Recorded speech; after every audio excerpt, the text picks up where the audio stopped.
NFL Pregame Show. I am Joe McGuire along with Sander Arroyo Sanchez and Riley Barrett Valdez. Light and Pride. Thank you guys for being here this morning. We got so much to talk about, so many great games. Riley will be doing his profile on the Chiefs, who had quite a game against the San Diego Chargers. LA Chargers. Come on, Joe. Let's get with the times. They're San Diego in my. I have a really hard time with that. My goodness gracious, boy! Going into this game, and we had talked about this. This was going to come down to Mahomes and Justin Herbert, and Justin Herbert had to outplay Mahomes to win the game, and he didn't. He didn't. And I've heard a lot of people say he played well. Yeah, he played well. It was his fifth worst game statistically of the year. So he played well, but not well enough. And not when Pat Mahomes had his best game of the year. Kelsey and Tyreek Hill and Mahomes, Sander. I mean, I those three guys, with the way the defense is playing, it's fair to say the Chiefs have to be right back to their normal spot as the favorite to win the Super Bowl, like I predicted back when the season started, and then sweated it for 10 weeks. Yeah, no, they're hitting their stride at the right time. I mean, this is kind of repetitive going back for like the past 2-3 seasons with the Chiefs. You know, they start off, you know, with a little slump, and then towards the end of the year, this is when they start to pick things up. This is when Spags gets that defense going, and they proved it last week with this win against the Chargers. You know, it was a shootout, but their defense made more plays. Their offense made more plays. Like you said, Mahomes just balled out. I call those the new age triplets. You know, I know the triplets back then was Aikman, Smith, and Irvin. Well, this is the new triplets in Mahomes, Kelsey, and Tyreek Hill. They're just phenomenal, those three, especially when they're all clicking at the same time. They're really, really hard to beat. The Chargers, you know, with Staley, he's still a defensive guy. And this defense is still not producing what everybody thought that their coach would have them playing like. It's just sad to see because the Chargers have all the talent in the world to be looking across from the Chiefs and let them know, like, we're here too. I remember Herbert's first game against the Chiefs. He went blow for blow with Mahomes, and everybody thought this is going to be the next rivalry. And I'm going to go as far as saying, like, this has every potential to be the next Peyton versus Brady rivalry, because not only are they both super uber talented at the quarterback position, but the fact that they're in the same division and we're going to be seeing them play each other twice a year for many years to come. This is very exciting. These are going to be the quarterback classes of the NFL for years to come. And to your point, Joe, Mahomes just made the better choices, the better decisions. He had the hotter hand. 400 plus passing. You know, when you go into a game and you know we have to stop at least one of these guys, Travis, Kelsey, or Hill, and you don't stop any of them, they both ball out. I mean, I can't count how many times teams have beaten the Chiefs with outputs from their offense like this. Not many. So right now the Chiefs are getting hot at the right time. You know, you're 100% right, Joe. They're definitely, I think they definitely jumped up to the number one spot in the AFC. They should be favored to win it this year, or at least get to the Super Bowl this year, because this is all we really wanted to see from the Chiefs. Can they click? Can they get the offense, and can their defense make enough stops at the right time to, you know, get these tough games and win these tough games? And they have been.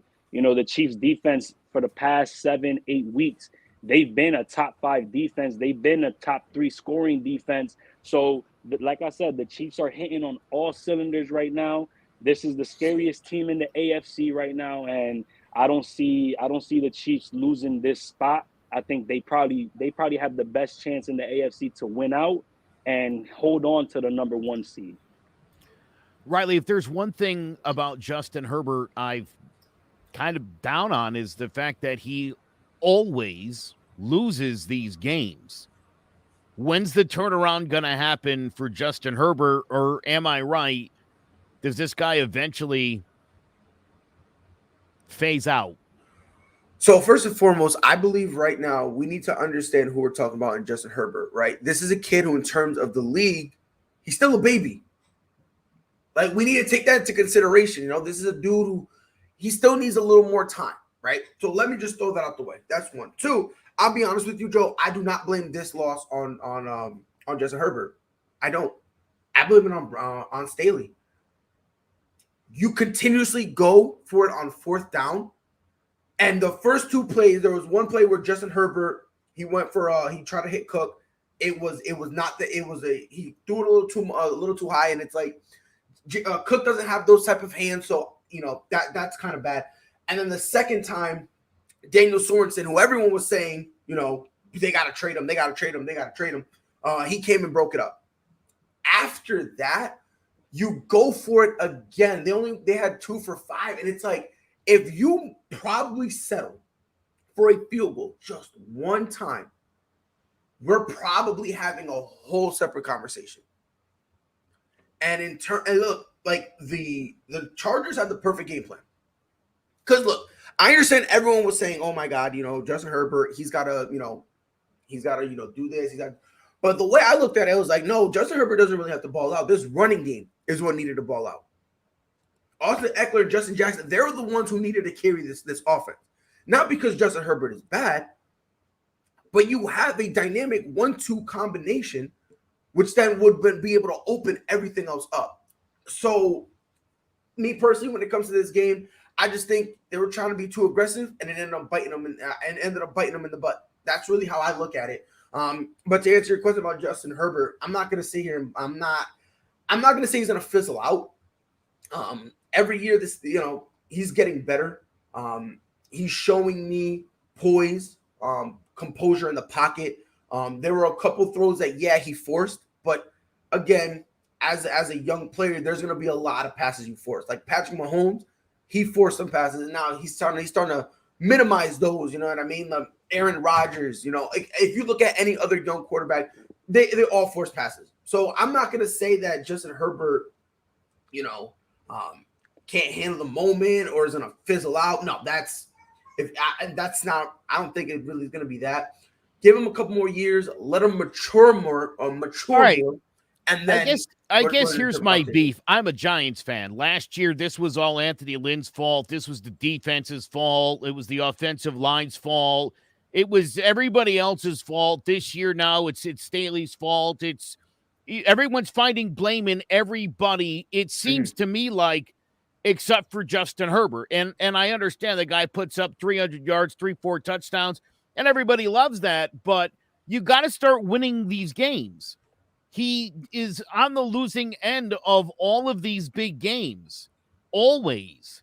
And I just wonder. To your point, though, Joe, I understand that. Listen, I understand that the defense doesn't come up big, but how often does he put his defense in a position where they have to win? They have to save the game. That's on coaching, though, because when I understand that. I understand that. And as far as them being aggressive on fourth down, they wouldn't do it if their quarterback wasn't Justin Herbert. So you have to convert. It's on him a little. It's got to be on him a little bit because it's on Daniel Jones every goddamn week. I don't know why it would be any different. No, listen. I don't understand. I'm not saying that Justin Herbert is omitted of no type of blame. All I'm saying is to put the line share on him. It's his team. On this particular game. But I'm talking about this particular game. But it's not really because Jacksonville, they're dog. Trevor Lawrence's team. No one blames Trevor Lawrence. No one has ever. You have to blame him a little bit. Trevor Lawrence never got an ounce of blame. Not playing. Same thing in Chicago. Justin Fields never gets an ounce of blame. Right. He gets the excuse of Matt Nagy's terrible, the offensive line. Right. Right. So, again, listen, we make excuses for the guys who we think are going to be good. And we try to justify why they're not. I don't hear a lot of people saying, well, Trey Lance, he just needs a little more time. People are already like, oh, man, what a waste of a pick. Should have taken Mac Jones. The Jets, people in New York are like, oh, boy, this Wilson guy. So that's happening. Again, it depends on who the guy is. Mitchell Trubisky has a better record and better numbers than Deshaun Watson, and yet he's backing up in Buffalo, lucky to be in the league. Well, I mean, so you make excuses for some guys because of the way they do it. But not you. I mean people in general, but you're doing it. You're doing it now with Herbert. Nothing can be his fault. He's perfect. No. Don't get it twisted. But that's why I said he needs to mature. Because here's the thing, Yeah. like, listen, we need to take this into consideration, right? Justin Herbert being young, and this is how most young quarterbacks are. You do stupid stuff. You know what I mean? You know, like you do stupid plays here and there that you try to force. There were a couple plays, for instance, that Justin Herbert had a perfect check down, whether it be Eckler or Justin Jackson. He could have handled the check down. No, he threw in the double coverage, ended up being incomplete. So I'm not, there are plays that he did that, but all I'm saying, for most of the game, he kept up with Patrick Mahomes. Look, I understand Herbert what you're saying in terms of the end where it ended up, going left, but I don't think that's just Justin Herbert choking or anything. No, I just think that's Patrick Mahomes being Patrick Mahomes. I'm just saying. Joe, guys, Herbert played well. I said it on the show that you was on before, Joe, when you were talking. I forgot who you was talking with. Herbert played well. I'm not taking anything away. I'm not even putting most of the blame of this loss on him. It's not. But Mahomes played great. And in order to win these games, Herbert can't play well. He needs to play great. So I get that he has the dynamic of a run game, and they should have used that more. But that's more on the coaching, not putting that in their game plan. And, Justin Herbert, instead of playing well, you got to play great to beat teams like Kansas City. Plain and simple. I like that. All right. As for Pat Mahomes, I mean, he is the real deal. This Chiefs team got off to a terrible start. Everybody wanted to write him off. I was dying to put that nail in the coffin, and it just hasn't happened. Pride did a really great job doing this profile on the Chiefs. Here it is. This week, I'm breaking down the Kansas City Chiefs, a team that in the beginning of the year looked down and out, but they made a phenomenal turnaround and are now the number 1 seed in the game.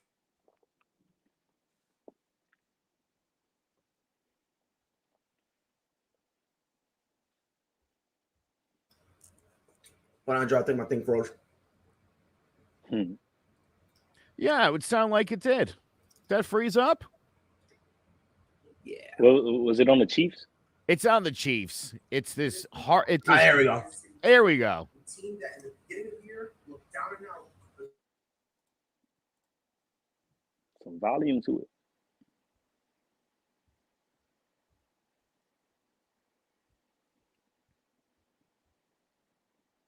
Riley, I'm not hearing any volume, but maybe you want to walk us through what's going on here. Chiefs ranked 3rd in points allowed, 6th in INTs. There we go. I muted it. That's on me. They were, if not, they were the de facto worst defense in the NFL. And that was causing a lot of the troubles because the offense felt like they constantly had to overcompensate. With how great this offense is, this defense doesn't have to be top 10. They just can't be bottom 20. They can't be between 20 and 30. They're not taking defensively to the point that all they're doing at this point, they're only trying to do what they need to do. They're not trying to be phenomenal. They're not trying to be the Legion of Boom. They're not trying to be the Buccaneers back in the day. No. All they're doing is doing just enough for where now people aren't demanding Daniel Sorensen gets traded. Now people aren't saying it's Tyrann Mathieu or bust. Now you've got other guys stepping up and helping this defense be average, and that's all they need. Now, even though their defense is average, their offense definitely is not. One of the best offenses in the league. Let's break it down. In terms of offense, the Buccaneers for the first best overall offense. They're 3rd in points scored, 1st in overall yards, 2nd in passing yards, and 4th in passing touchdowns. When you have a guy like Travis Kelce, one of the best tight ends in the game, and you do the same thing with Tyreek Hill, one of the best receivers in the game, when you have that, it makes Patrick Mahomes more comfortable because now he can do whatever he wants. He can go long, he can go short. You have Clyde Edwards-Helaire, who's a good back in this system. If you need to establish any type of run game, they have it there. You also have guys like Cole Hardman, who, when they start getting slept on, all of a sudden pop up, and they end up having a play or two that end up being extremely pivotal. So the Kansas City Chiefs, again, they started rough, but now they're clicking at the right time, and all of a sudden they look, some say, even better than the Super Bowl team from last year. So that's going to be my spotlight. It's going to be the Kansas City Chiefs. Started from nothing. Now we're here. Follow my podcast, the Outbreaks Podcast. I go live every Monday, Wednesday, and Friday at 6 p.m. Eastern Time. We talk about all things sports. I have guests on, so it's a debate. It's also interactive, so if you guys have something to say, throw it in the comments. I'll put it up. Back to you guys in the studio. You're muted, Joe. And by the way, I'm going to say this one more time. Free Daniel Sorensen. Free Daniel Sorensen. Bro, every single time the Chiefs had a play, it was trade Daniel Sorensen. I never felt so bad for a player ever in my life. Never in my life have I ever felt so bad, bro. Free Daniel Sorensen. I love it. All right. Well, look, the Chiefs now are the number 1 seed in the AFC because last night the New England Patriots battled things out with the Indianapolis Colts.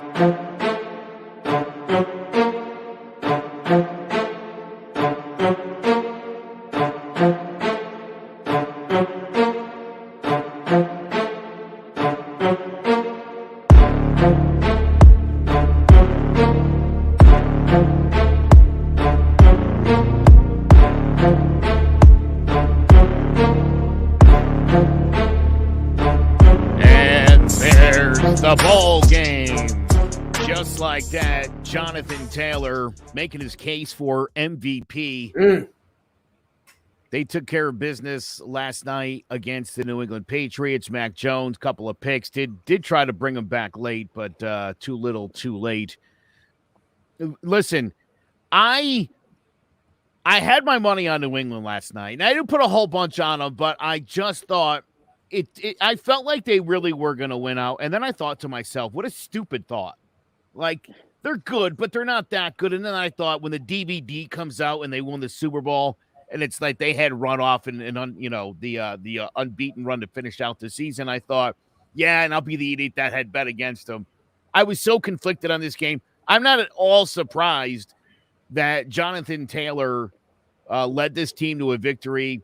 The way he ran against the Patriots, though, was very impressive because Carson Wentz, for anybody who wants to talk about the Colts being a Super Bowl team, Carson Wentz, I'm sorry to say this, is a bum.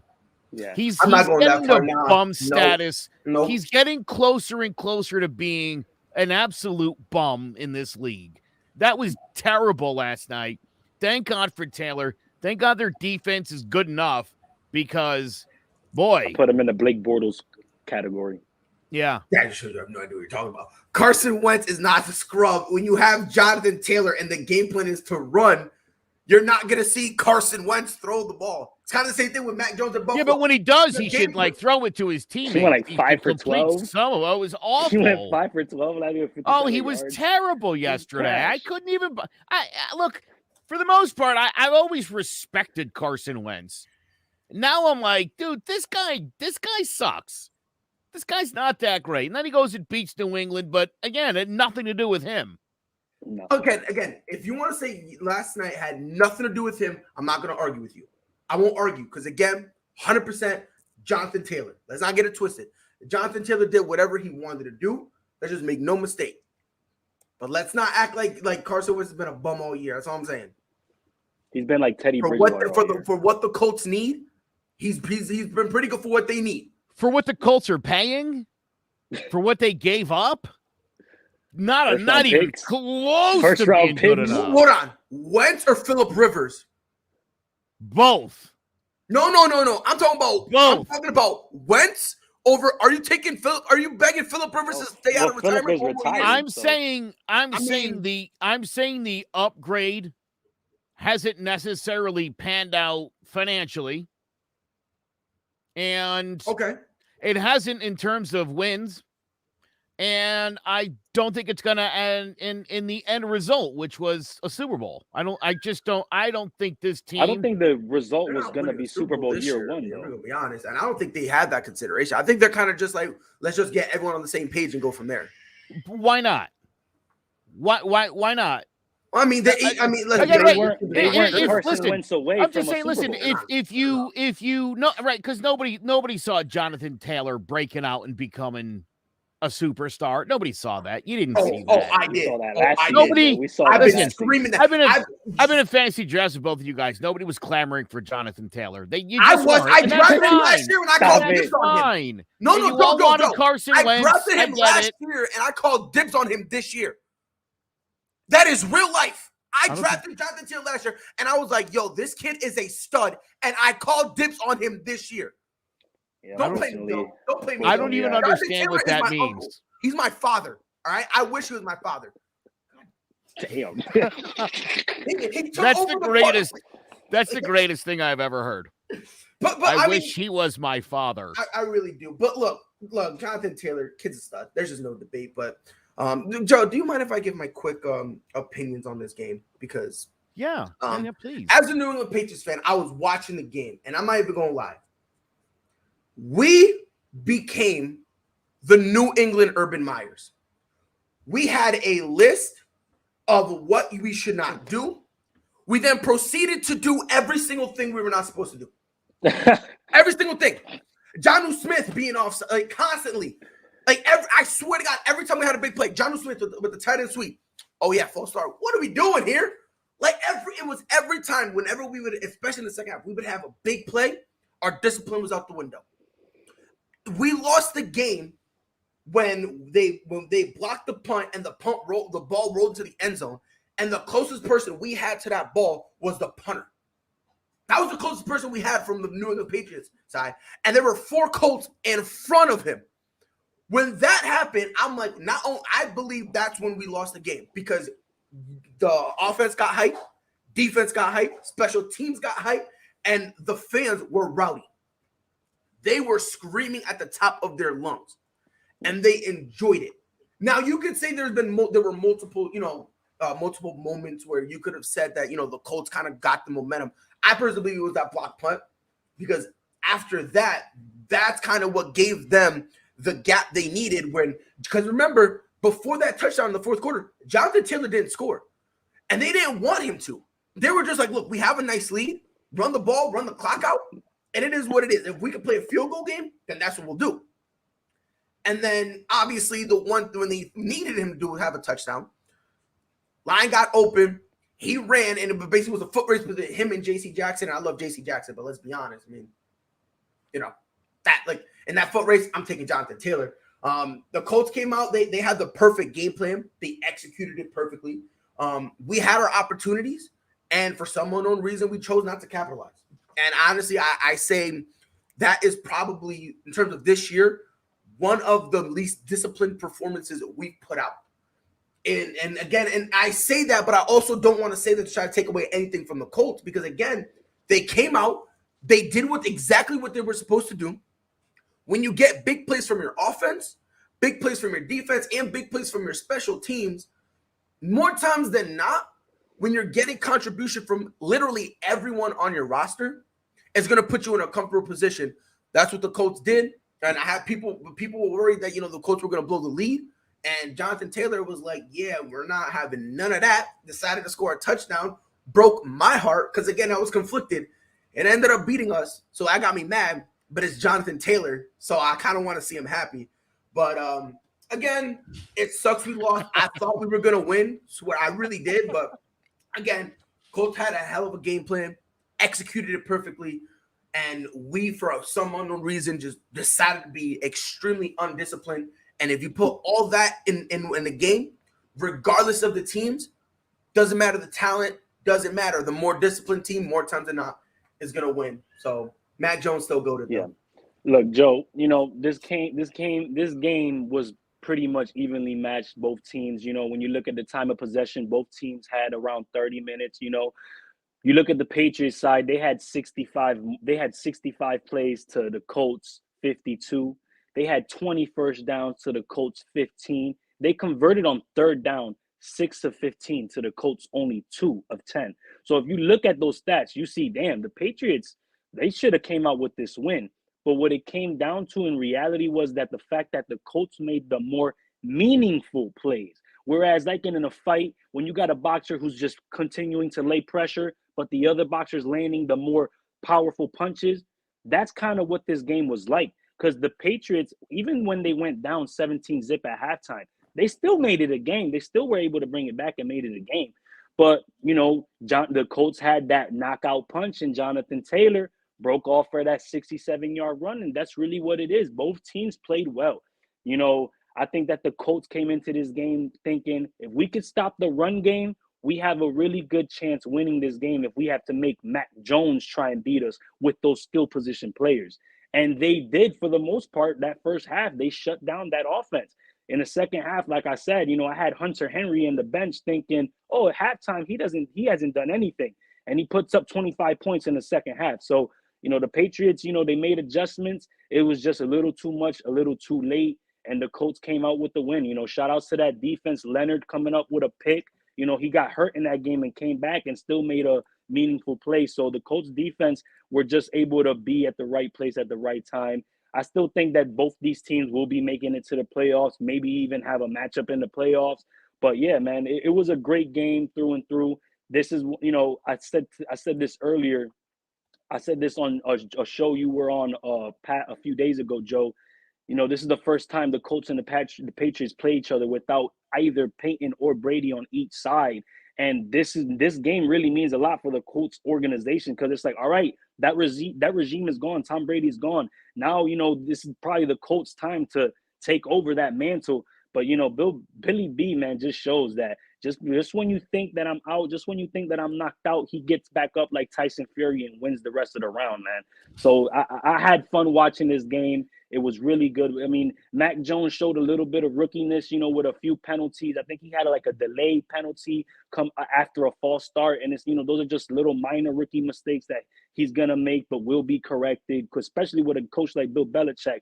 I don't remember the last time a Bill Belichick coach team beat themselves, because that hardly ever happens. And a few penalties here and there, a few mistakes, and the Colts, capitalized. That's all it really was. But I still think both these teams are in good positions. Admittedly, Max said they did not have a great week of practice. It's on him. I think he'll be back, and I'm pretty sure that this team is going to be just fine. But yeah, big win for the Colts. We're going to take a quick break. We'll come back. We'll talk about games that are happening today, right after this on the CMG Sports NFL Pregame Show. Do you have a 401k and some savings for future retirement? You don't even know if it's enough to live off of. How much is enough? And how often do you think about it? The team at JPEX Financial Group can help set your mind at ease. We specialize in creating strategies, doing the planning and managing of your financial, educational, and investment needs. We help clients pursue their investment goals with sound financial strategies. You deserve a personal, tailored plan. Lasting, meaningful, and open relationships are the foundation of our practice. You've worked hard for your money and should feel confident with your investment choices as you make decisions for your financial future. Your goals are our goals. We are dedicated to your needs and hopes for your future. Visit our website or give us a call at 860-430-5397. All right, we have a whole bunch of games coming up today. We're going to start with, I think, the biggest game of the week today, 425, Green Bay Packers 10-3 against the 8-5 Ravens. And here's the deal. The Packers have not played well on the road. The Ravens are undefeated at home. This seemingly should be a game. Not only I think can the Ravens win this, I think the Ravens need to win this. You do not want to fall back into the pack of 8-6 teams, because it seems like there's going to be a few of them after this week. So big week for the Ravens. Pride, I'll start with you. How do you stop the Green Bay attack? Can the Ravens win this football game? Do the Packers move to the top of the NFC? And what happens with the Ravens? So you have a whole bunch of questions. And honestly, the answer to your question, frankly, all lies in Lamar Jackson. That's really what it is. He's not playing. So he's dealing with a bone bruise, not an ankle sprain. So they still haven't said whether or not he's going to play, but with a bone bruise, especially in your leg lower leg, where that's kind of his game. He's explosive, he's dynamic. I would not be surprised if they don't play him. Look, even if they don't play him, like you said, Joe, on the road, this Packers team plays weird. Like it's a tale of two teams. So, I mean, look, if I'm the Ravens, even with Lamar, I'm playing a slow-paced game. Talk about no one. In order for the Ravens to win, nobody has scored over 20 points. It's gonna have to be like a 17-14 type of situation. Because once the Packers, and again, they need to keep their composure, like whistle to whistle, because we've seen games, like especially there's some away games, but a lot of home games where Devontae Adams will literally just not even care. And he'll just be quiet, he'll be silent, and then all of a sudden teams get comfortable with that and then start leaving him in one-on-one situations. And then the safety help up top all of a sudden goes away. And now they put him in a one-on-one situation where all of a sudden Devontae Adams just start feasting. So the Ravens, it's gonna be tough. It really is. Like I don't think they're gonna win. I don't think so. But again, it being in Baltimore, this is the best chance the Ravens have.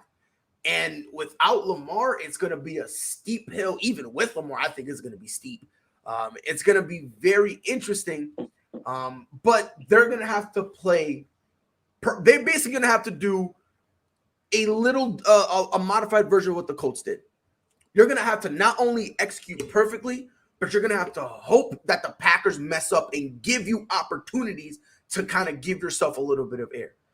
That's kind of the situation I'm looking at. But in this one, it's going to have to be even worse. It's going to be like Aaron Rodgers week 1 against the Saints, where all of a sudden, people were like considering whether or not he's washed or whatnot. So it's going to be interesting. But like you said, Joe, like the whole AFC picture in terms of like the back end, it's brutal because again, if they're 8-6, let's say the Browns win, that's another 8-6 team. Let's say Cincy wins, that's another 8-6 team. And then, even because the Bengals play the Broncos, they're both 7-6. So if one of them win, that's 8. So it's this whole thing, never mind the Bills and obviously the Chargers. So like you said, Ravens do need to win this game. I personally don't see them winning, but it's going to be tough with or without Lamar. It's going to be a very tall task for the Baltimore Ravens. Yeah, well, Joe, I got the Ravens getting blown the hell out. 10% chance win with a healthy Lamar or even a 50% Lamar. But you guys you guys are failing to realize the Ravens have over 20 players on IR. Over 20 players on IR, both defense and offense. So even with the hobbled Lamar starting, they didn't have any chance of winning this game. I know they played well at home, but, we saw a comment, I think that was Ovi that said earlier, those injuries are starting to catch up. They've lost their 3 starting corners this season for the year. Marcus Peters is out, okay? Their other Pro Bowl corner was out earlier in the season. So I really don't see any chance for the Ravens to pull out this win unless it gets postponed and all of the Packers have COVID and they have to forfeit. This game, I think the Packers realize we are fighting for a number 1 seed. We want the playoffs to go through the frozen tundra because we got teams like the Bucks, we got teams like Arizona, we got teams like the Rams, all fighting for that 1 seed. And if they come up to the cold in the tundra, it's going to be tough. It's going to be tough sledding. I know the only person in the world that could go up to Green Bay is that man, Tom Brady, because he's done it before. But that's not a chance that a lot of people want to take, So Eli the Packers, Eli did it. Yeah, you're right. You are so right. He did it against Aaron Rodgers and Brett Favre. I hear you, Brody. I hear you. I mean, but guess what?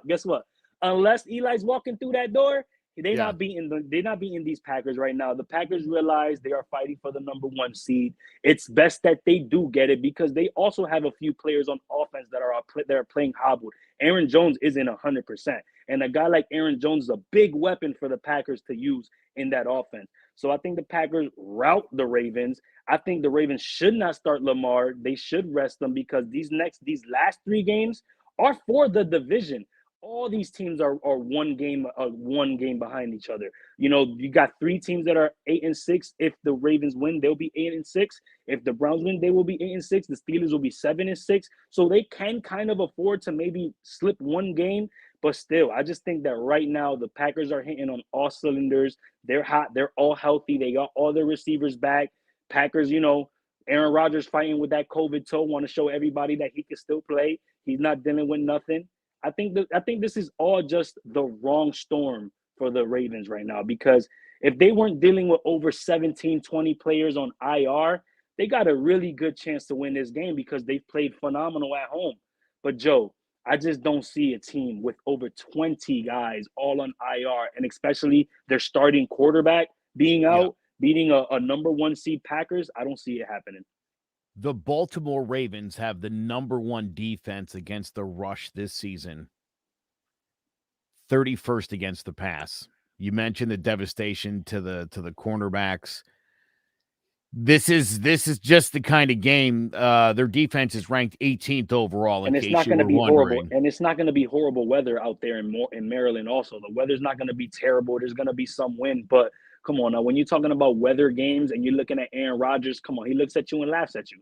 Yeah, Aaron Rodgers would have to have a disaster of a game against a terrible secondary, and that doesn't sound like it doesn't sound like Joe? Yeah, I mean, it doesn't sound like anything that's going to happen today. So, yeah, rough spot.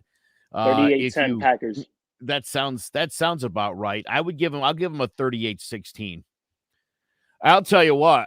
One of the best players in the NFL obviously is on the Green Bay Packers. Steve Risser did a player profile on Mr. Fantasy, Davante Adams. Hello, everyone. This is Steve Risser, the host of Sports Talk with R&J, and this week my player profile is on Davante Adams. Over the last 2 years, Davante Adams has become the best receiver in football. What makes him the best is his route running, his ball skills, and he's outstanding in the red zone. In 2017, Adams became one of the top receivers in the league when he had over 1,000 receiving yards and he made his first Pro Bowl. Adams' breakout year came last year when he had over 1,000 receiving yards, 100 receptions, and he led the league in touchdowns with 18. This year, Adams is in the top 5 in receiving yards and receptions, and his standout performance came in Week 5 when he had over 200 receiving yards against the Bengals and led the Packers to a victory. With all the injuries in the Ravens secondary, Adams should have a huge day today.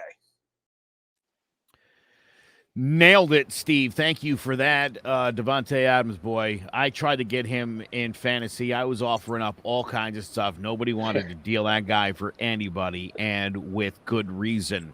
Now, another big game going on, AFC. The 9-4 Tennessee Titans taking on the 6-1 Pittsburgh Steelers. This game going down today at 1:00. Tennessee Titans, I feel like they're primed for a loss here in Pittsburgh. And, yeah, I mean, it's a tough city to play. I don't know. It feels like – tricky. It feels like, listen. It feels like a trap game.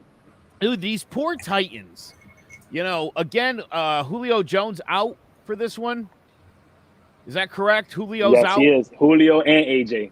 And no AJ Brown. They got it done last week. Oh, Derrick Henry's out too. I don't know if you know, Joe. Who's that? Derrick Henry, their running back. Yeah. As long as McNichols in, I think we're all going to be. Listen. The idea that Derrick Henry gets back to this team for the postseason, if that is still something that is possible. Imagine if they could just get Julio Jones and A.J. Brown in a game. That would be amazing, too. But, man, imagine if Ryan Tannehill had all these weapons, you'd be talking about a completely different Tennessee Titans team. I like their defense a lot, too. Yeah, their defense statistically is not great. I call it a bend but don't break defense. You always they come up with the stops that they need to make.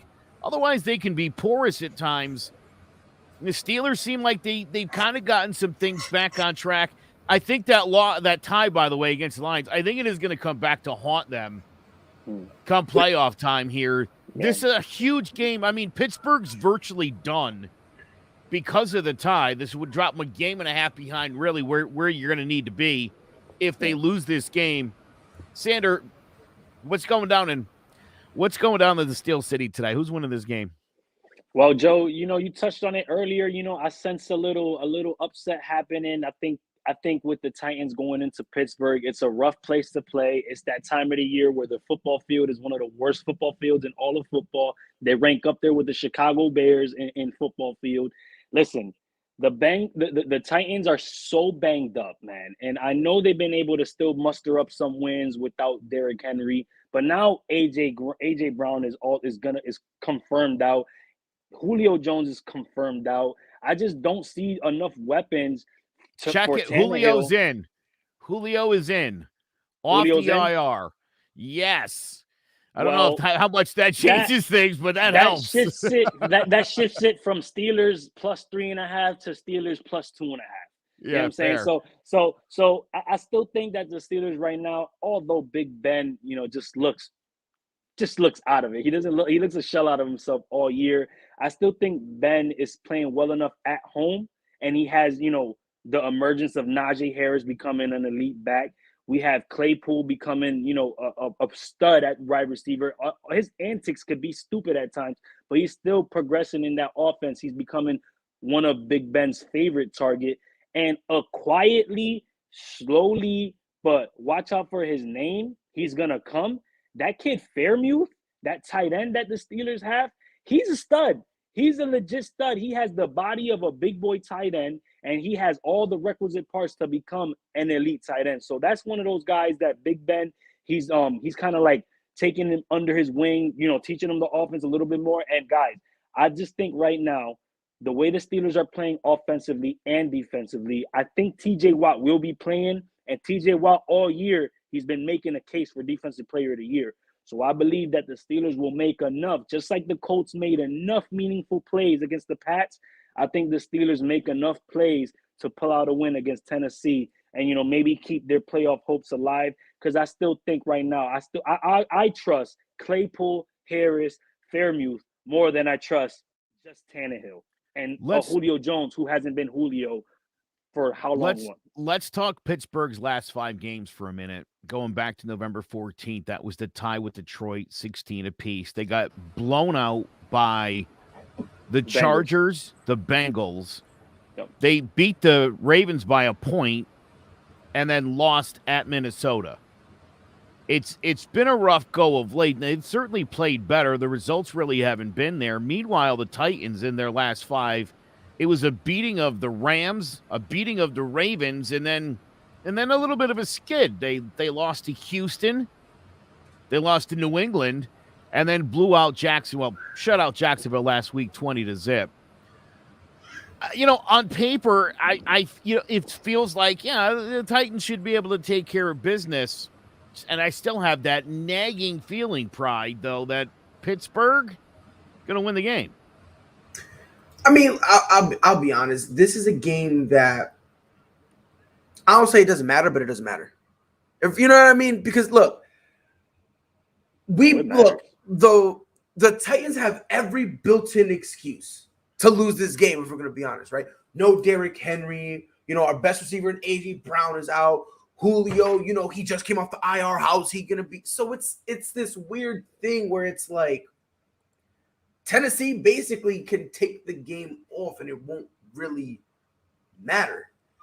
You know what I mean? Like that. I mean, maybe I'm bugging. I could be bugging, but I just think at some point, same here. The way I look at it, Tennessee going into Pittsburgh, this is going to be one of those games that they can kind of just shrug their shoulders and say, if we win, great. If we don't, cool. This will probably be a game where they're going to try to force feed Julio to get him back into the rotation of things, to make him feel better. Because if the Titans will have any hope, because again, I don't think Derrick Henry is going to come back. And even if he can, I'm not bringing him back because I'm not going to risk it. I'm not risking that, bro. Risking what? To maybe win one more game, and then where do we go from there? I mean, me personally, I am in no way am I going to try to bring back Derrick Henry. So this is a game where if they lose, I won't be surprised. And I wouldn't be surprised if Julio gets like 15 plus targets because they're going to try to get him reacclimated. They're going to force feed him. They're literally going to do everything. It's going to be like a Julio or bust type of situation to try to make him feel comfortable. I wouldn't be surprised if that's what they do. If they fling the ball 50 times, I wouldn't be shocked. I wouldn't be surprised, And on top of that, we also got to take into consideration the reputation of Pittsburgh right now isn't really the best. So I wouldn't be surprised if, they come in and they go, oh, yeah, this is going to be cake, and they end up not caring, kind of the same attitude the Patriots had when we played the Colts. The whole, oh, yeah, it's going to be cake, it's going to be a breeze, it's going to be a walkthrough, then you play the game. Next thing you know, you take a flaming hot L. And you know what I mean? And Joe, you said this literally is the perfect storm for the Titans to lose. Question is, though, if they lose, does it really matter? I'm only asking it doesn't matter because they don't have Derrick Henry. Seed. You know what I mean? Like, Derrick Henry's going to be out. So it's like they go 9-5, slides them down to then they'll probably still be second if we're going to be honest. Or if anything, they'll probably move us up to second and them to third. So, I mean, this week necessarily, if I'm the Titans, bro, I'm trying new things. I'm forcing Julio Jones. I'm trying to make him feel better. McNichol, I'm going to try to get him a few more touchdowns. For me, this is just the week you're an experiment because they have a week they can kind of, gamble with. At least that's how I'm looking at it. But, Joe, what week are we in? Week 15. Nobody has any more bye weeks, correct? Correct. Every game from here on out matters. Every single game. Unless you're a team that's not in the playoff picture, every game from here on out matters, especially for the Steelers, who's fighting for a playoff spot, and the Titans, who are fighting for a number 1 seed because they don't want to travel anywhere to go play in the playoffs. So I don't know about you, but damn sure every playoff team from here on out, every game matters. Yeah, for sure.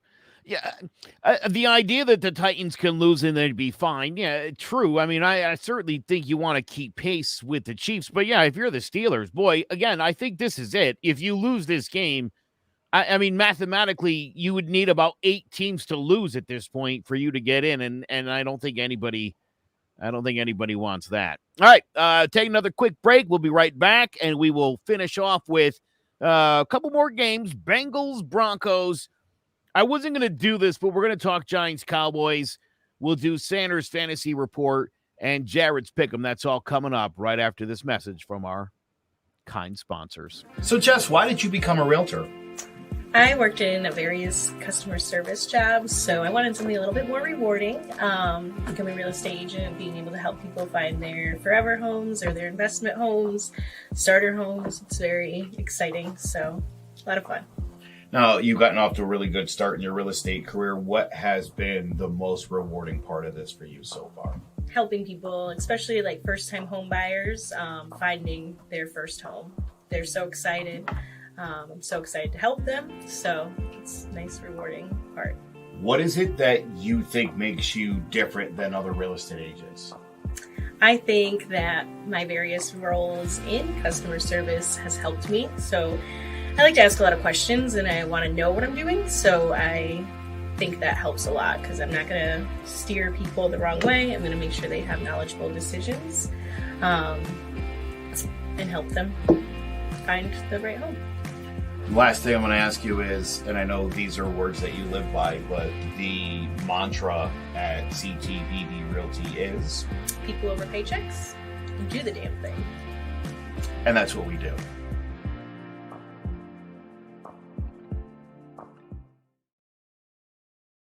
A big thank you to Jess Rydell and BB do the damn thing. Realty. Do the damn thing. That's what it is all about. And the Bengals and the Broncos will be in that situation this afternoon at 4:05. Woo! Again, this is a huge, huge game. Oh, yeah. The Bengals we expected to be competing for, well, no, maybe the Broncos we thought could be in the mix for a wild card. I don't know if anybody thought the Bengals were quite ready for their breakout. There was a period a few weeks ago where they looked like they might have been a little ahead of schedule. They've seemingly fallen back in again that 7-6 pack. One of these teams leaves at 8-6 today, the other one at 7-7. And again, you're going to find yourself needing a lot of teams to lose if you're the one that comes up on the short end of the stick. Now, it's my feeling in this game. I like a Teddy Bridgewater. I like a big Teddy Bridgewater. He's got the home game. He's got that thin air. I think he's adjusting to it nicely. My other thing is Joe Burrow has not been great against good defenses. And I think he's facing a good defense today. And I think it's going to be on him. It's a better than average defense. And for Joe Burrow, that usually means problems. And so I feel like the Broncos probably come out on top. I think it's going to be a close one. But I think the fact they're at home and that Joe Burrow just has not had a tendency since the national championship game at LSU, just hasn't been in many of these situations, but he has not played well against good defenses. I don't know. I just feel like today's not going to be Joe Burrow's day. Joe Mixon really couldn't get things going last week. What do you think, Sander? You know, I take everything that you just said, Joe, and I hear you and I respect it all. I just don't think that's going to happen. I think that the Broncos are going to be a little bit undermatched. I believe that the Bengals offense will be able to will them to a win this week, because I just trust Mixon, Jabbar Chase, and Burrow more than I trust Teddy, Melvin Gordon III, and Sutton. I don't put my faith too much in big games on Teddy, because Teddy, Teddy's Teddy. He'll win you a few games, but when it comes to the big one that you really, really need to set yourself aside from all the other pretenders, he comes up short in a situation like this. I know Burrow, this is a new situation. This is first time we see him in must-win games. But, he did pretty well in college in big moment games, and he's done pretty well so far this season, with when he had the matchup against the Steelers. Granted, it was the Steelers, but he smacked them around. We don't really see the teams of the Steelers get smacked around by rookie or second-year quarterbacks. So I think Joe Burrow right now is hitting that swag. He got his swag, and Jabbar Chase is just on another world right now. One of the top rookie receivers, one of the best receivers in the league right now. And, I do touch on it in my fantasy stardom, so I'm not going to get into it. But I really, really, really, really like this matchup of Jabbar Chase versus Patrick Surtain. So I just think that the Bengals right now are going to do enough to get it done. They know that, both teams are competing for the division. Both teams are 7-6, but I still think that the Bengals are a different 7-6 than the Broncos are. I think the Broncos are more of a team that's, trying to find themselves, and the Bengals are more of a team that are trying to solidify themselves. Because we all seen the Bengals this year. Earlier this year, some people on CMG was having the Bengals as like the top team in the AFC. We don't have to go too far back to see some of those clips. So I think the Bengals right now are more prepared. They have the better personnel. I think that the matchups would definitely go in their favor. And I know the Broncos have a good defense, but the Bengals have a pretty good defense as well. That defensive tackle that they signed from the Saints in the free agency this season, he's played pretty well for them. So I still think that the Bengals are a notch better. Even though they have the same record, I still think the Bengals are a notch better than the Broncos right now, and the Bengals should get this win. Bengals defense is ranked 20th. They're 4th against the rush, 29th against the pass. The Broncos defense, when I said it's pretty good, they're 10th against the rush and they're 10th against the pass, and they're second in scoring defense. So I will say that technically slightly better, but you look, the Bengals defenses, I think, made the difference in that team. The offense Joe is better Burrow, in the Bengals side too. Yeah, listen, but Joe Burrow, we knew Joe Burrow. You gave him Jabbar Chase, Joe Mixon. You knew this kid was going to be able to produce. It was a matter of, was the defense going to be able to stop people? And they've certainly lived up to their end of the deal. So I think Big Joe and company, I think they really got to come through today and deliver. And Pride, I don't know. I mean, Denver's not exactly a place where people love to play. Yeah, and on top of that, with the defense, I mean, let's not act like their defense is going to be something where they're going to be just lit up, and especially with a a Bengals offense that, frankly, sometimes throw the ball a little too much. Like, are you sure you kind of really want to risk that? And I understand people are saying, with Joe Mixon, you don't know if he's going to stay healthy, you want to limit his touches. I get that, but I think at this point, they should probably start trying to take the leash off him a little bit if they, if they want to make any legitimate noise. They've been starting to do that. He has been looking like the Joe Mixon that everyone has wanted him to be. But I don't know. It's very interesting because my thing, it really comes down to this. Can they limit? Because listen, before Jamar Chase came back, there were a string of games that he was held to under 50 yards. And it's because they just limited those explosive plays he does. They limited it. And then when they limit that, the Bengals look different. You know, they look almost stagnant. You know, there'll be the occasional target to T. Higgins, but other than that, they look weird. You know, they look almost kind of like, you know, treading water. So that's really what's going to be a big thing when it comes for the Broncos. Can they stop that play? And if they can, they have a chance.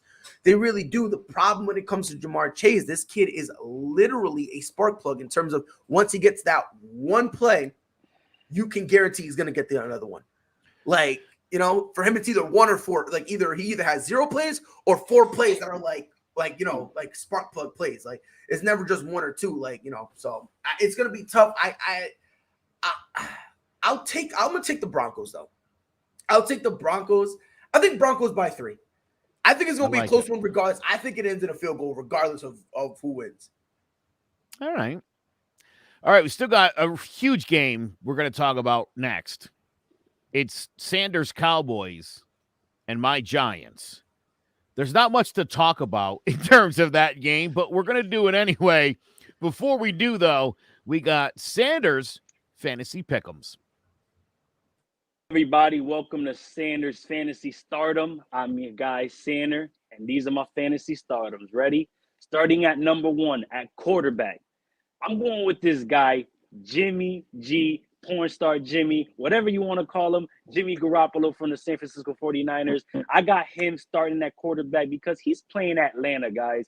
And granted, Jimmy G this season hasn't been the prolific all-star all season, but the past few games, he's been playing really well. Last 6 out of the 7 weeks, he's been giving you 15-plus points with at least a passing touchdown. So I'm expecting him to feed off the last week's game, giving you over 20 points. You know, San Francisco's fighting for a playoff push. This is the week that they want to start doing it. I expect Jimmy G to play well enough to give you a nice 20-piece. Remember, they're playing Atlanta. Atlanta's been one of the trashiest defenses all year, especially pass defense. They rank, you know, in the lower 5 of the league. So I expect Jimmy G to have a really good game.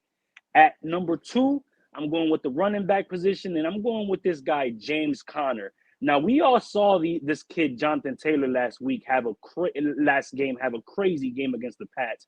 But this kid, James Conner, has been quietly creeping up into the top 10 running back position. I think since week 4, he's been taking most of the load, and I think James Conner is going to continue taking more of the load. He's giving you a 40-piece this year so far, so you know he's productive. He has all the ability in the world, and I think with D-Hop going down, I feel like that's going to be a little bit more targets for James Conner in the running game, a little bit of A.J. Green, and then when it comes to the red zone, all year, like James Conner's been showing, he's the guy for the red zone. He's been leading this team in red zone targets and red zone attempts. And, you know, he's been cashing in all season with touchdowns. So I believe James Conner is going to give you another 20-piece. So I got Jimmy G giving you 20. I got James Conner giving you another 20. This guy right here at number 3, man, my guy Joe knows him really, really well. I'm pretty sure he kind of, you know, wishes he didn't make that trade early in our fantasy season. But this kid, Jamar Chase, man, this rookie has shown out. I mean, there's a saying that people go like after 5 or 6 games, rookies aren't rookies anymore. I think after week 1, this guy wasn't a rookie no more because he's been showing out and just playing well all season. He's a top 10 receiver in the league. That's big, you know, coming from a rookie season. So I feel like Jamar Chase and Joe Burrow are going to light up the Denver Broncos. And key note, the last time Joe Burrow and Jamar Chase played against Patrick Surtain was against Alabama. And I don't need to tell you how that game went. You could go ahead and look up the stats and look for yourself. Jamar Chase, 8. I think Joe Burrow and Jamar Chase are going to get the Bengals on the right path. And it starts this week with this win. So I got Jimmy G, James Conner, and Jamar Chase. All 3 J's starting this week. Go ahead and start them. Senator, thank you so much for that. That was great. Very choice athletes this week. I like that. I think we're definitely in for some fun fantasy. This Giants Cowboys game really, I think if there's any interest in this game, it probably is from a fantasy standpoint. The Giants are awful. Mike Glennon will be starting. Ooh. Saquon Barkley will be there, so at least that'll happen. Whether he gets more than about 13, 15 touches, probably not. Not Maybe sure what the yards. Yeah, you know what it is? You know what it is, Sander? I don't know what the offense is of the Giants. He usually stands there as a decoy, which is great because he's not a good pass blocker. I don't really, right? I don't know what the game plan is. I don't know what they're doing. I don't even know. Like either put Saquon in the game and get the football to him, or put Devontae Booker in, because I'll tell you, Daniel Jones would appreciate on those blitzes having a guy who actually blocks. Just a guy who knows how to block, man. Saquon, I love this guy. It's not even like knowing to block. It's willing to block with Saquon. It doesn't even occur to him to do it. Yeah, No, I'm not interested. I don't want to do it.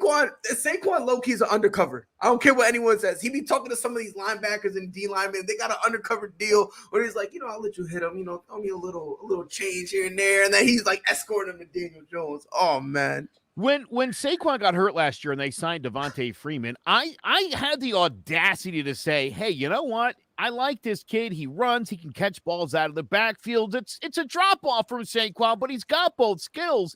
And if there's one thing about Freeman I like better, he's a good blocker. And people went, no, you want Freeman instead? I was like, whoa. No, I just said I wish Saquon could block like Freeman. What's wrong with that? You would have thought you said Wayne Gallman was better.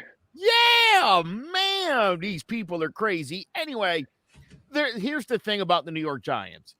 The Giants can't score 20 points in a game. They just don't have the ability to. They did last week. They scored 21 last game in garbage time, but they were down. It was like 38-0 when it happened. Yeah, it's bad. It gets bad and worse every week. And it's crazy, like, not to cut you off, Joe, but it's crazy because if any other team was like, hey, my team, like, if it's the Jags, my team, we scored 21, it's something. Just it's like, you was like, yeah, it's 21, I don't care. Yeah. Let's go home. That's some junk time points. Mike, did anybody see Mike Glennon, by the way? I should have pulled that video for this show. He scored his first career rushing touchdown. What a guy. You saw the wheels on him? For like 30 years. Lightning McQueen. He looked like, he did not want to get touched. No. Like, I'm surprised he made what it to the end backup zone. does. But I'm saying, dude, that's the first time you rush for a touchdown. That could be a video. Like, you would walk into my house, and that would just be on repeat, like right in the foyer. Dude, you would just see it over and over again. Like, there's me. And instead, his ends with like, whatever that was. That was terrible. Oh my Lord. Oh, I know there's a lot of Giants fans that think that the Giants should start Jake Fromm. I don't know anything about Jake Fromm. Chill, bro. He did his thing.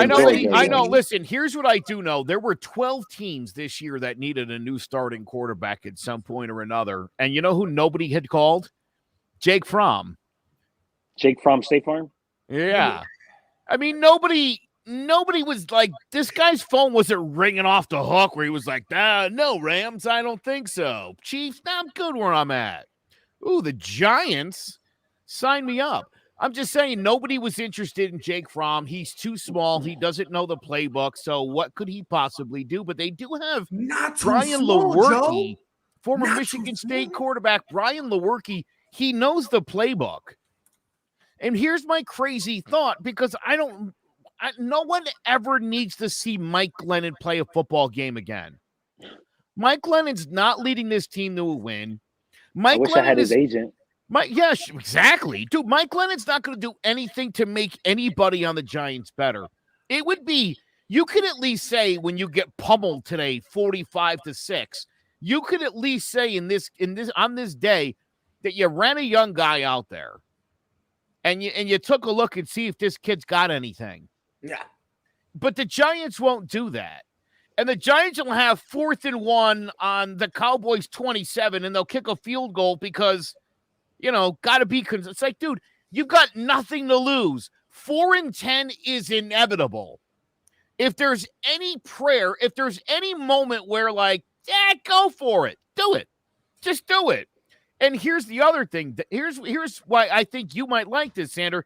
It could only help the Cowboys.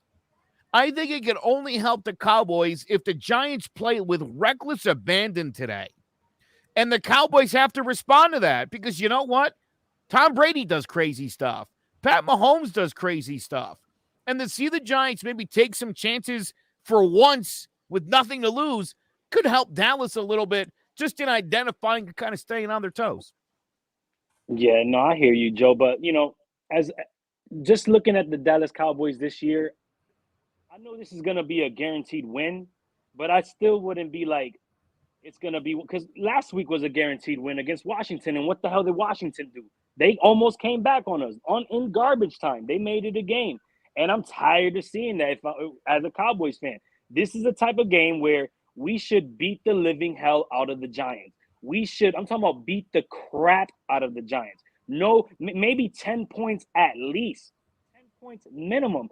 But the fact that the Cowboys are the Cowboys and they always let games like this slip from under their hands, I still believe that we'll win this game, maybe like 28. But I still believe that the Giants are going to make it a game because it just somehow, some way, the Cowboys always seem to give these teams that are just at the bottom of the league just hope. I mean, I go far back to that game against, even though I threw that game away, that Denver Broncos game when we were down 30-zip in the fourth quarter. Like, those are games where it's like, what the hell are you guys doing? Just when you guys have all the eyes on you, just when you guys are having the momentum and people are starting to maybe turn their heads like, hey, the Cowboys could actually be a wagon. The Cowboys could actually turn it around. Then they show out and go have games against Washington football team where all game they're winning, and then the last two quarters they want to give it up. The Giants, it could be the same thing. This could be a game where the Cowboys are just cruising, and then midway through the third quarter, they want to take their hands off the necks of the Giants, and then the Giants make it a game. I'm telling you because I've seen it too many times happen. I'm not going to sit here and say the Cowboys are going to blow out the Giants because when was the last time the Cowboys this year has blown out a team? Probably October 10th at home when they beat Falcons. the Giants 44-20. Here's my question for Jared Jones, renowned Cowboys fan.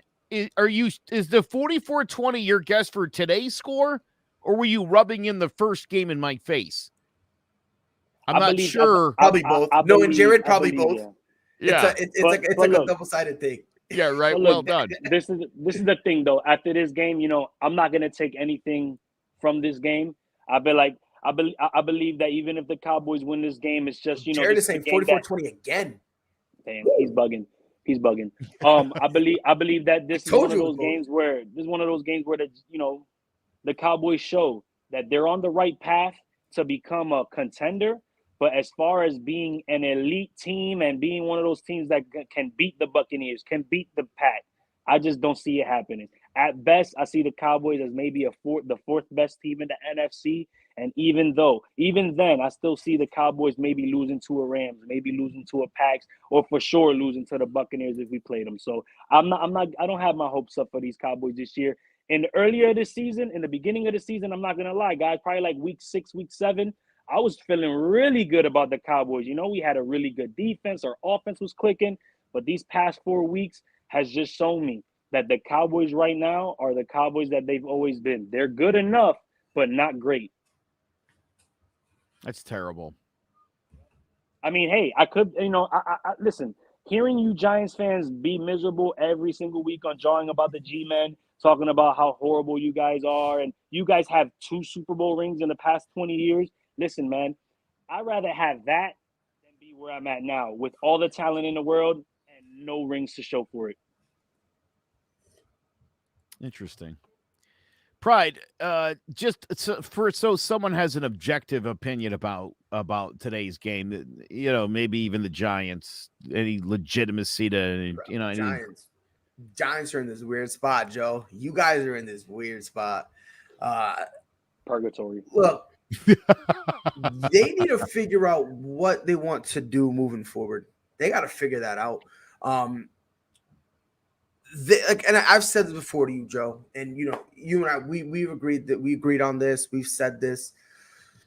When this team, and I'm going to say this team refer to the Giants, when they're supposed to be aggressive, they play passive, and when they're supposed to be passive, they play aggressive.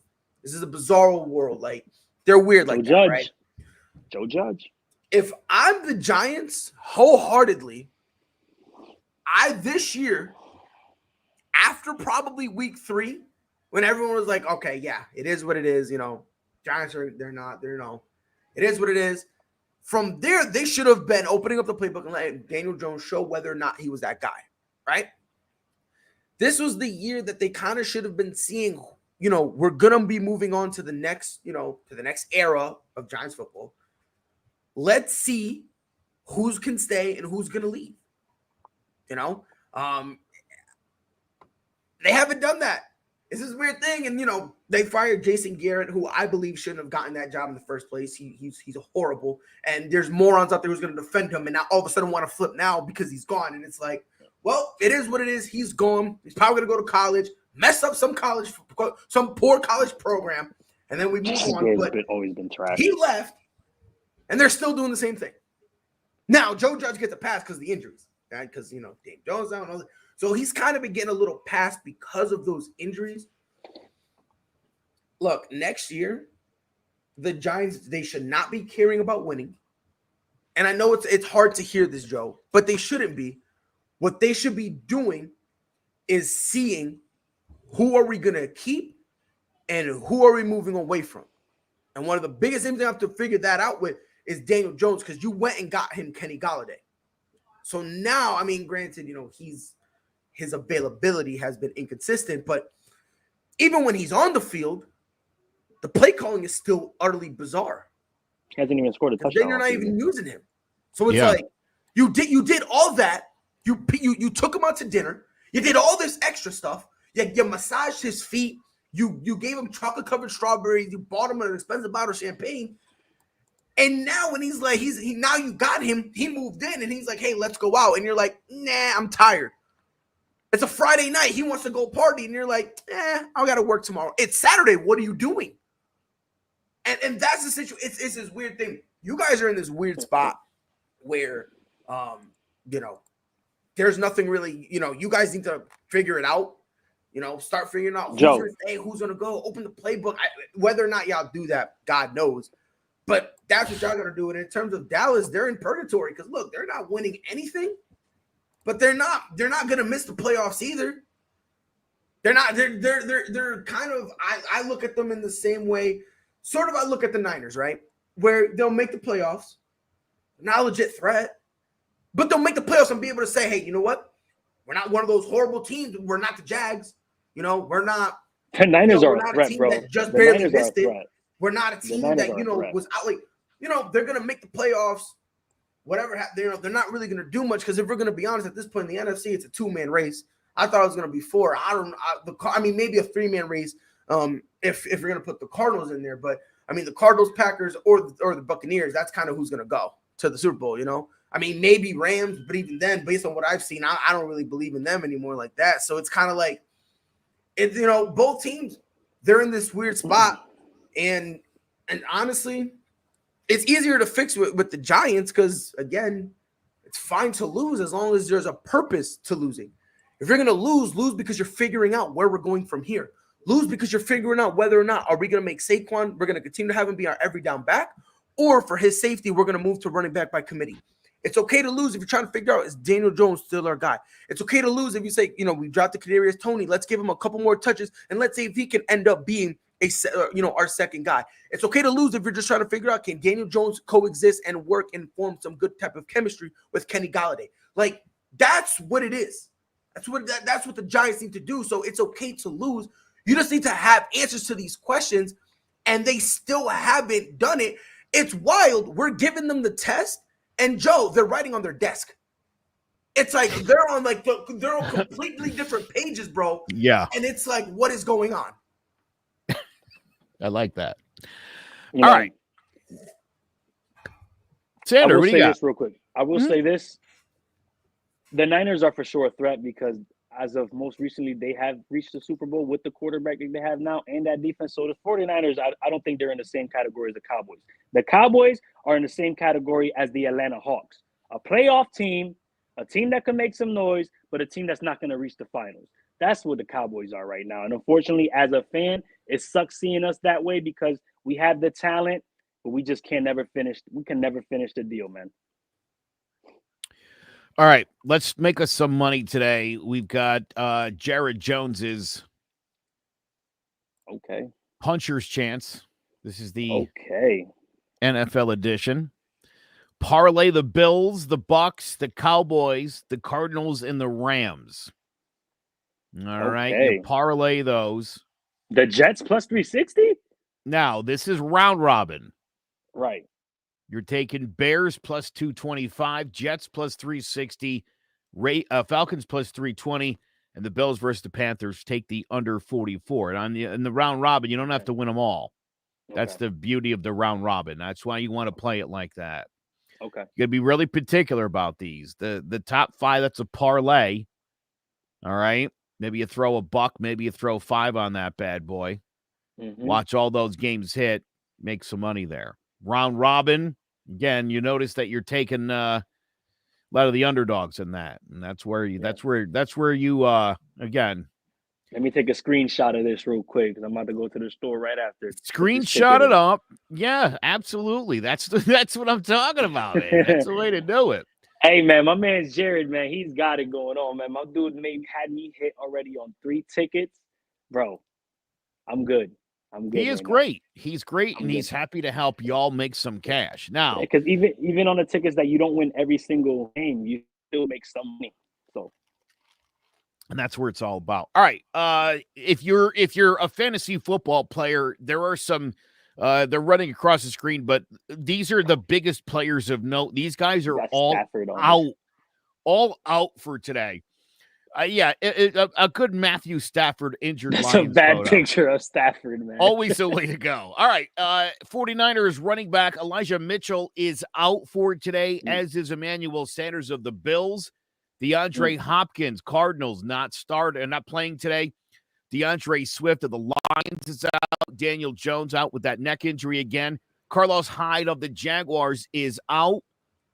Cleveland running back Kareem Hunt is out, and the Raiders tight end Darren Waller will also not play today. So if you got any of those guys in your fantasy lineup, get them out of there. I have Emmanuel Sanders. I had to put him on the IR. I can't even put him on the IR because he's doubtful. You know what's funny? I have a situation on one of my fantasy teams where I have so many guys on IR that I just have guys on the bench with IR because all the spots on IR are filled. It's that kind of a year. Yes, and it's like McCaffrey, and it's like it's been that kind of year for me. I traded Jose, right? Who I'm playing in our championship games, right? I traded Jose D-Hop for Joe Mixon straight up. Ooh. It's working out for me perfectly. Yeah. Meanwhile, JJ and I and you were in a 3-way tie for first. We in the playoffs, baby. It's first round. Oh, is this the playoffs? I didn't realize. That's how little I understand what's happening around me most of the time. All right. Well, this is serious then. It's not looking good for me, but boy, what a season. All of my other fantasy leagues, terrible. The league where I traded Jamar Chase for Tony Pollard, basically, I'm come on. How do you even explain that? Yeah, I mean, look, real quick, if you ever take a look at JJ's team and realize how the hell did he make playoffs? But still, hey, man, we got it done. We're in there. But good thing, Joe, good thing is that the playoffs, the format is the first game is 2 weeks. So whatever you did this week, you can add on to what you do next week. Oh, good. I'm going to need that. I'm definitely going to need that. Yes, all right. Sir. So good luck to you. A big thank you to Sander Arroyo Sanchez. Always appreciate you coming on, my brother. Yes, sir. Fabulous as always. Prideful Takes, the name of the show. Riley Barrett Valdez. Always happy to have you on here. You did some MMA yesterday, by the way. That was pretty awesome. Thank you for coming on that show. Sander, we'll have to get you on there soon enough as well. All right. Well, that's Yes, going to do sir. it for us. Enjoy the football games today. Make sure you visit clovercrestmedia.com. We've got a ton of great sports shows. You could check them all out and find so much more. Once again, for Sander and Pride, I'm Joe McGuire. We'll see you next Sunday at 10 a.m. for the CMG Sports NFL Pregame Show.